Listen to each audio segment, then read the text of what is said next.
Prime Minister Narendra Modi is set to arrive in Seychelles on a state visit soon. So how does Seychelles see its partnership with India, and what more can both sides do to further build on this partnership? To talk about that, we have with us Barry Faure. He is the Foreign Minister of Seychelles. Such a pleasure to have you, sir, on DD Thank India. you.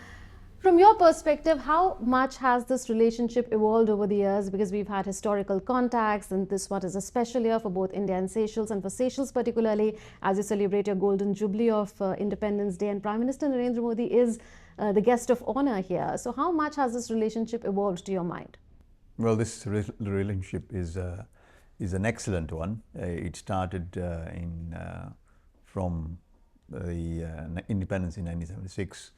So it was the foundation of the formal relationship, if you wish. But the origins begin from the beginning of Seychelles, really, and it has grown over the last 50 years into a very solid, stable relationship. It is a strategic partnership that we have between the two countries, and we are very happy that Prime Minister Modi has chosen to undertake a visit to Seychelles, just Seychelles. He normally does a number of countries at the same time, but we are honored that he'll be here as our guest of honor to celebrate the Jubilee event of our independence and of the establishment of diplomatic relations. If you look at the geographical location of Seychelles, it is strategically placed near busiest sea lanes of communication. You also engage with multiple partners in the region. There are many countries in your immediate neighborhood like Mauritius, Maldives, there's Sri Lanka, there's India, there are Madagascar, the whole African continent. Then there is an extended neighborhood where you have China, United States, European Union, France. How do you navigate competing relationships and without, in fact, getting drawn into complex geopolitical rivalries? Yes, Seychelles is a sovereign country. It is independent, and we pride a lot on our strategic autonomy. Yes, we develop partnerships with many countries. We're friend to all and enemy to none. But when we choose to develop a partnership with a country, it doesn't mean that we are competing for friendship. So it's our friendship is to all, and of course there are countries where we have a more special relationship, and India is one of them.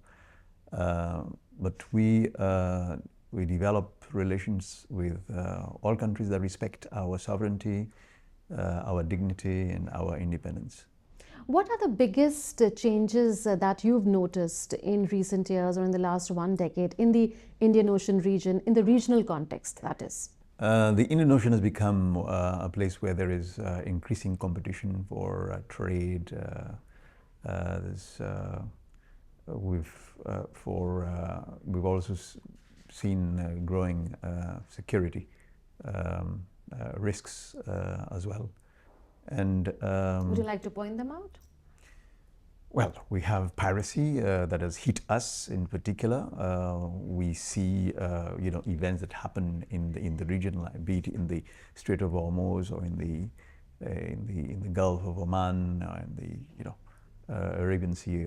Whenever there is an event that happens around the Indian Ocean, it does have an impact on Seychelles. Currently, we are having an increase of prices of goods, of fuel, and we've also been affected with our tourism, which has dropped.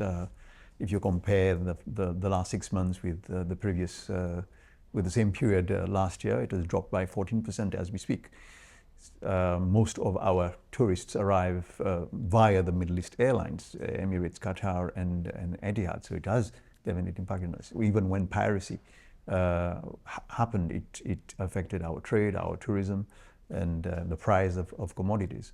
So yes, these things happen. I suppose they affect all countries globally whenever there is an event as big as what has happened right now in the Middle East.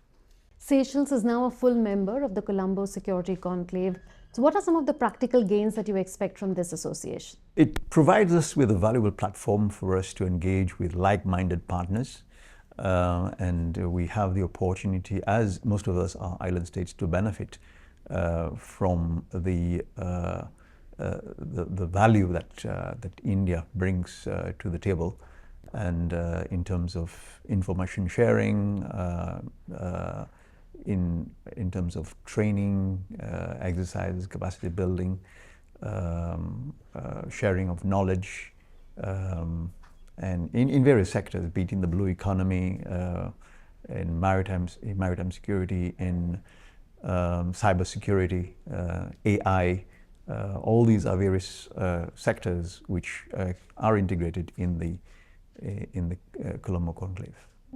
In the context of blue economy that you pointed out, we know that Seychelles is a leader when it comes to blue economy. It's positioned itself as one, and why not? Because of its innovative policies.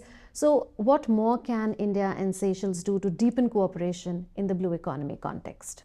We already have done quite a lot. We have an MOU that has been signed between two countries in the field of the blue economy.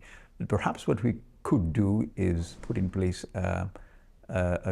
a framework for cooperation which clearly identifies areas where we could work. Maritime security is one area where we have done a lot together from the very beginning, and it's part of the blue economy. So that provides us with a solid foundation, but there is much more that can be done in terms of scaling up on ocean governance, on the coastal surveillance, coastal management.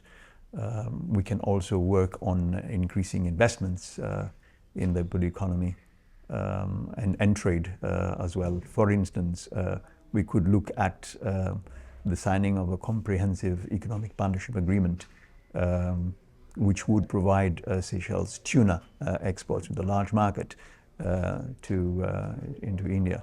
So there's more that can be done, really. I'll come to SEPA in a bit, but before that, coming to climate change, we know that it's an existential issue because Seychelles is a small island developing state, and so this becomes very critical to its existence, to its security. What do you make of the current global climate finance architecture? Any suggestions that you may have? Yes, one clear suggestion is that countries have to honor commitments that they have already made. There are lots of pledges that have been made, but few of them are actually honored. Secondly, we have noticed a trend of more financing going into security, into defense. We would make an appeal for resources to be put into, especially when pledges have been made, into climate financing. Thirdly, I would say for countries like Seychelles, which have a high income, therefore, yes, our GDP per capita is high.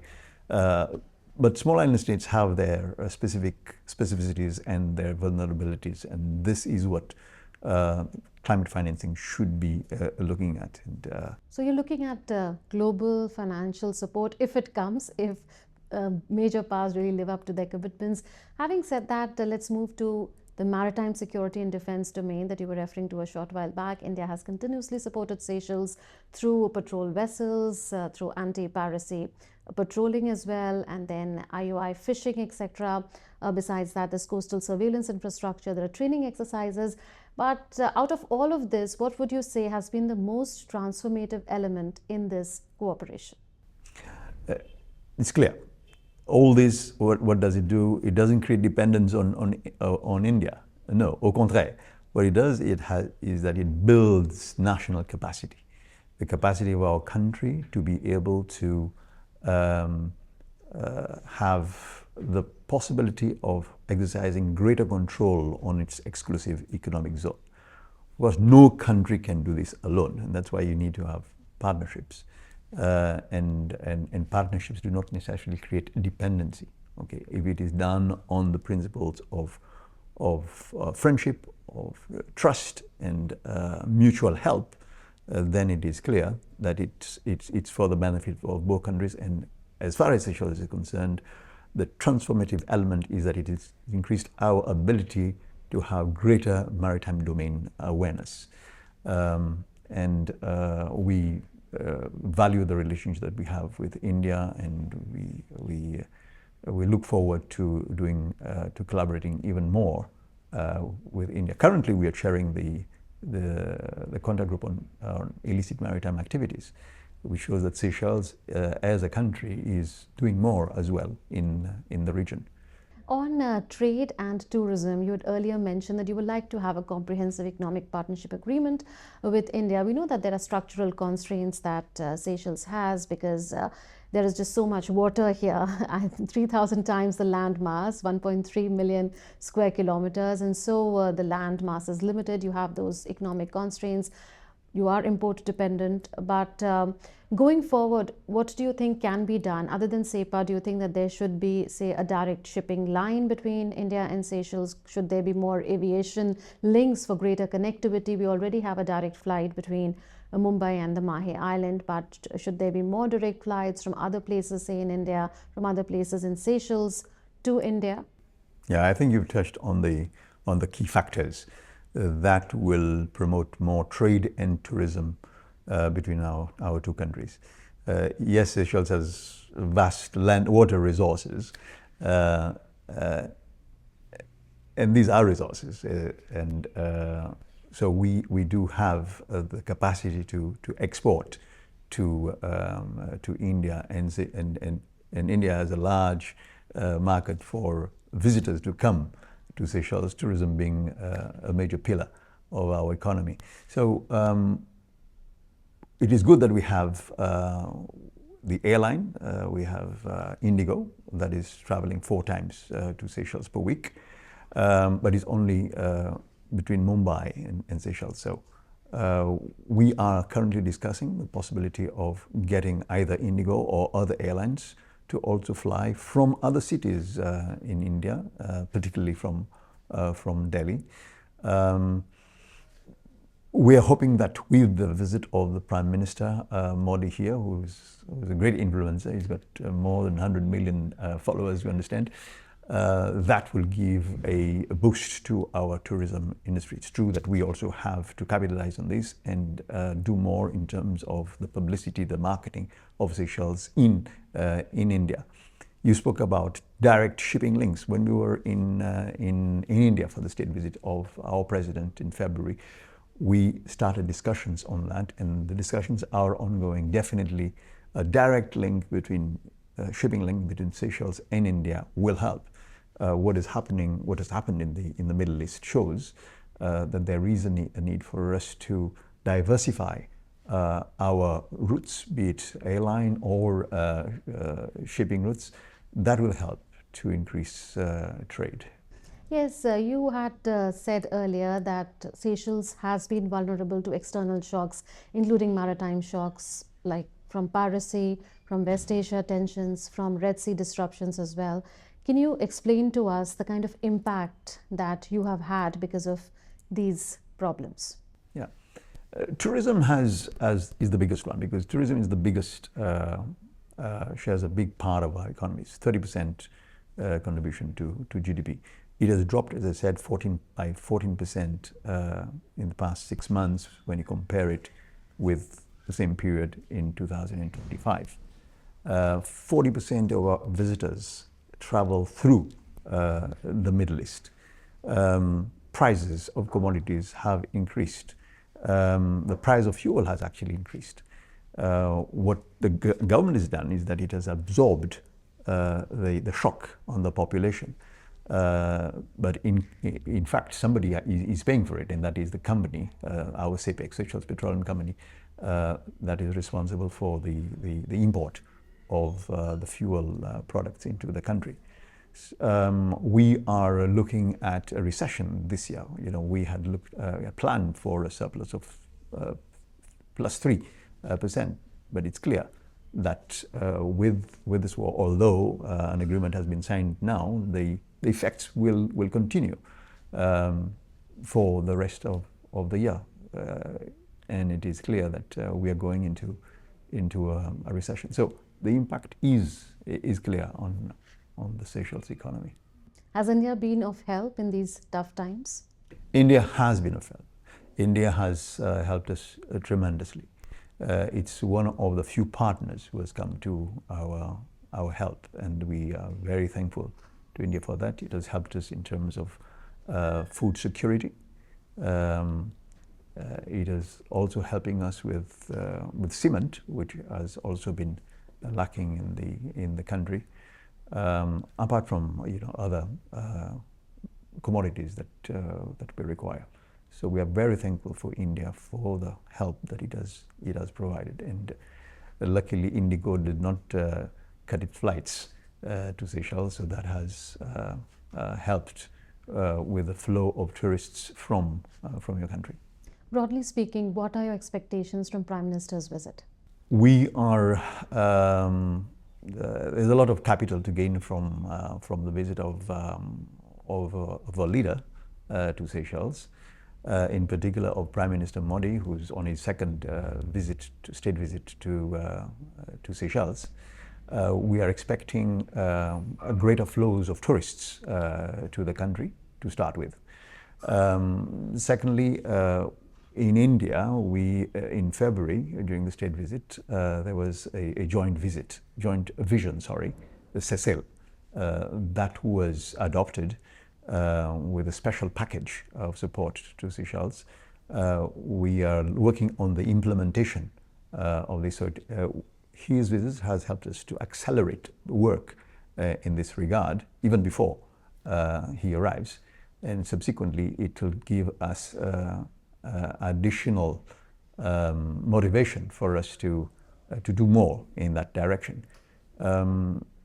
And there are a number of agreements which are going to be signed as well, which will add on to that. And this will cover various fields, not just maritime security, but new areas like space, cyber security, mutual legal assistance, to name a few. Seychelles has supported India's bid for a permanent seat in the United Nations Security Council. Why India, and why are these reforms of global governance institutions so urgent? Yeah, there is a need. The world has changed in 1945. There is a need for more balance in these international organizations. We'll be more representative of the weight that countries like India have in the world, and Africa has been absent. We don't have a seat on the permanent security group. That needs to change. We have 1.4, 1.5 million population, same size as India. So there is a clear need for change in these institutions, so that we have more balance, there'll be better representation, and the world will be a better place, really, when this structure reflects more or better how we are right now. But why a permanent seat for India on the Security Council? India has a population of 1.5 almost, billion, and it clearly needs to have a seat on the UN Security Council. And Seychelles, that's why Seychelles is supportive of that.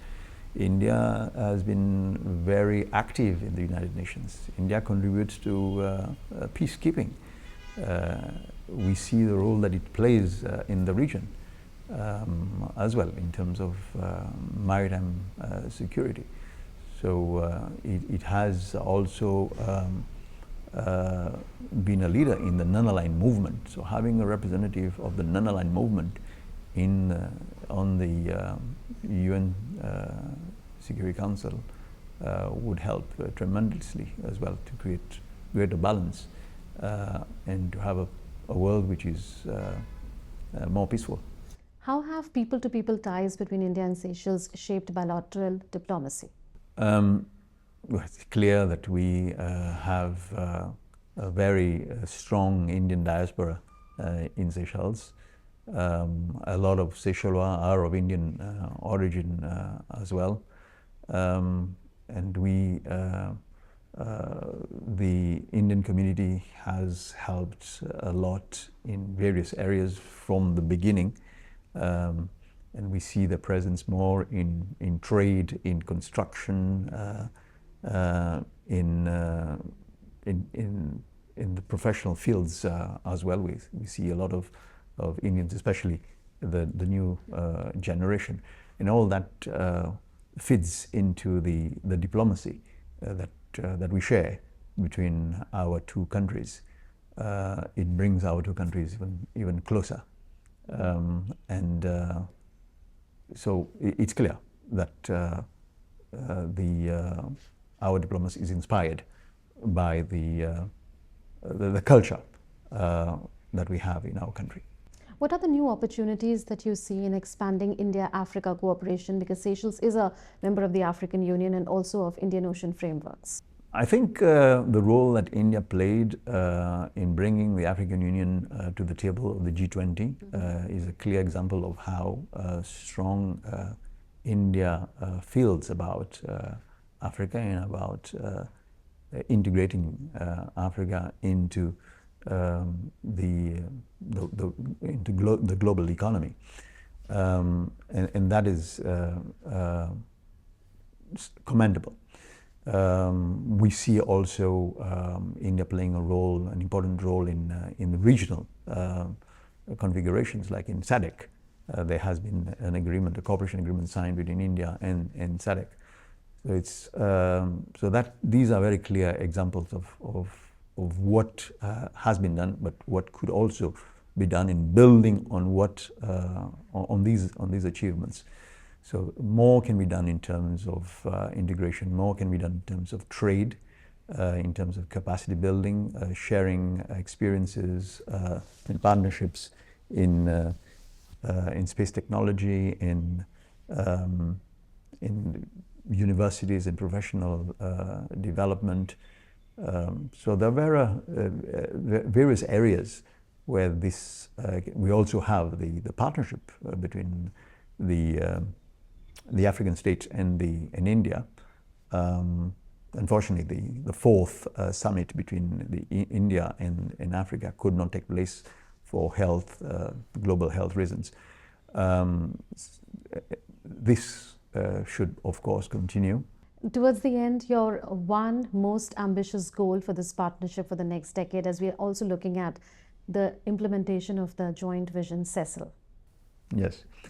I think we're moving towards a comprehensive strategic partnership, which is centered more on sustainable ocean governance and trade, investment, tourism. I see the two countries moving more into this kind of partnership, which is future ready. Okay, so you hope that the relationship between India and Seychelles would be branded as a comprehensive strategic partnership during the visit of Prime Minister Narendra Modi, or in the next few months from now. Well, thank you so much, Barry Faure, Foreign Minister of Seychelles, for speaking to us on DD India. Thank you. So that was an exclusive conversation with the Foreign Minister of Seychelles ahead of the arrival of Prime Minister Narendra Modi in Seychelles for his state visit after 11 years. With cameraman Mukut Sharma and Anand Kumar, this is Gunman Bhattacharya from Victoria and Seychelles for DD India.